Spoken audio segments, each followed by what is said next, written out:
Sutra number 19, Vibhuti Pada. The sutra is Pratyayasya Parachitta Jnanam. Pratyayasya Parachitta Jnanam. Pratyayasya of Pratyaya. Pratyaya we have sufficiently understood. It is the content of the chitta. And para is others. Chitta is the mind. Jnanam, knowledge. Pratyayasya parachitta jnanam. Pratyayasya parachitta jnanam. What a beautiful sutra it is.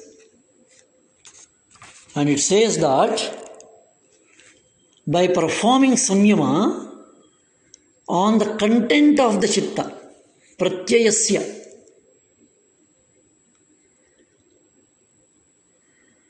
the knowledge of the other man's chitta. It can be other person or other being it is. By performing samyama on the content of the chitta, pratyaya, pratyayasya, performing samyama on pratyaya, knowledge of the parachitta, others chitta. So this sutra indicates the samyama which need to be performed to gain the knowledge of others chitta, the content of the moment in the others chitta. It can be human beings, it can be non-human beings, living beings. So samyama on the chitta gives the vibhuti to understand others' mind. It is something like, for our normal understanding, something like a mind reading. It's a technique. But this is pratyayasya. Parachitta jnanam is much higher than just an ordinary mind reading. Because samyama on the pratyaya means it is something like vacating, emptying absolutely clear chitta of one's.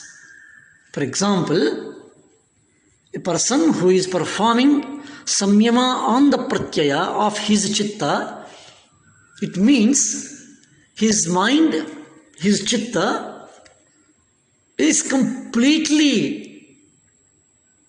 free from all, as if it is ready to receive anything, as if it is ready to reflect anything.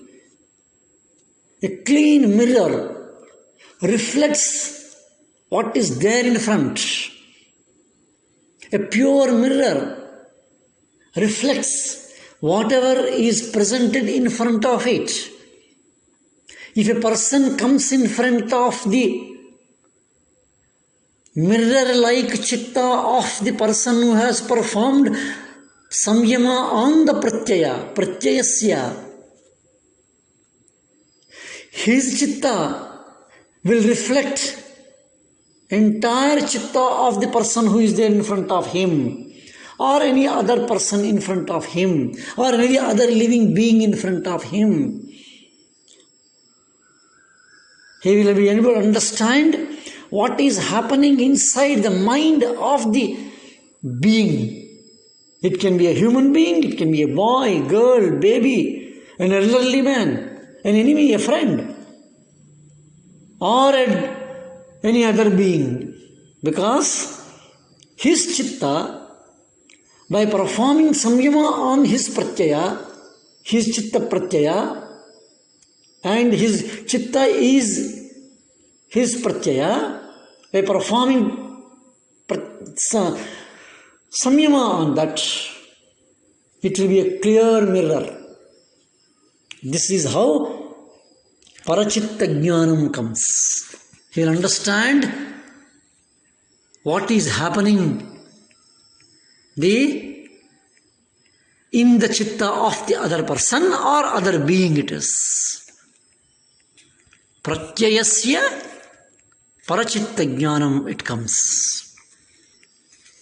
And according to this wording of this sutra, very important sutra it is, and the samyama indicated is the chitta of oneself, one's own mind. And samyama performed on one's own mind. But he will be able to read or get the knowledge of others' chitta. Because by performing samyama on his own or my own or our own chitta, it will reflect like a mirror reflects what is there in the front. This is very important sutra. And the next sutra, sutra number 20, is almost following or continuing it, because there can be an objection, there can be a doubt that pratyayasya parachitta jnanam means if other person is in miserable condition, whether this person will get misery, the other person's experiences becomes this person's experiences. No. Why? The second sutra, the 20th sutra is an important sutra for that. And the 20th sutra is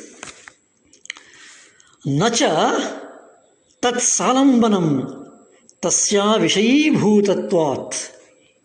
Nacha tat salambanam tasya vishayi bhutatvat.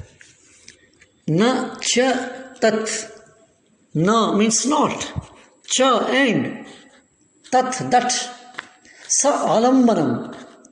With support. With the alambanam is the basis. Supported by. Backed by. Tasya of that. Avishayi bhutatvat. A is not. Vishayi is the subject. Bhutatva is the state of the being. Bhutatvat, from the state of the being. This is how, this is a continuation of the previous sutra. Nacha tat salambanam tasya vishayi bhutatvat means he will be able to understand, read the knowledge of the chitta, the thought, but not what is supporting that thought in the other person. Nacha tat alambanam. The supporting behind, the background behind it is not avishayi bhutatvat.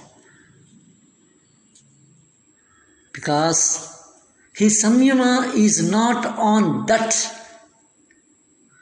His samyama is not on others' chitta, but his samyama on his own chitta.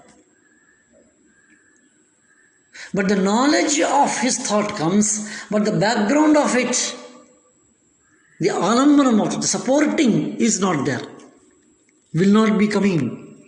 So the experiences will not be experienced by this person.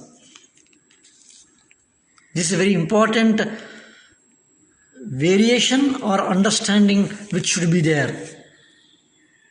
That is the important dimension in this particular sutra, that the mental factors which support the mental image, that is not be experienced by it, because that is not the object of the samyama, of the sadhaka. An example will be very clear in this. Suppose a person is seeing an image of a sun in the mind. And this image of the sun produced by thinking of the sun, by an astronomer it is different, but a painter it is different, and if it is a sun worshipper it will be different. Each person it will be different. Because what is the supporting alambanam of that image differed. This is the importance of this particular sutra as a continuation of the earlier sutra, of the 19th sutra. The image in all these cases will be the same, but the mental background will be entirely different. And this sutra points out that by merely perceiving the mental image, the sadhaka or the yogi or the person who is performing the samyama will not be able to know the knowledge of the other factors which are present in the background as an alambana and which are responsible for the production of that particular image. This is the clarification, very important clarification. If we take one example, suppose a hen or a bird sitting on an egg and hatching it. Suppose somebody took a photograph out of it, or somebody is contemplating on that, or somebody is taking a painting out of it. It can be a best painting, it can be a best photograph, and it can be a best object for it. But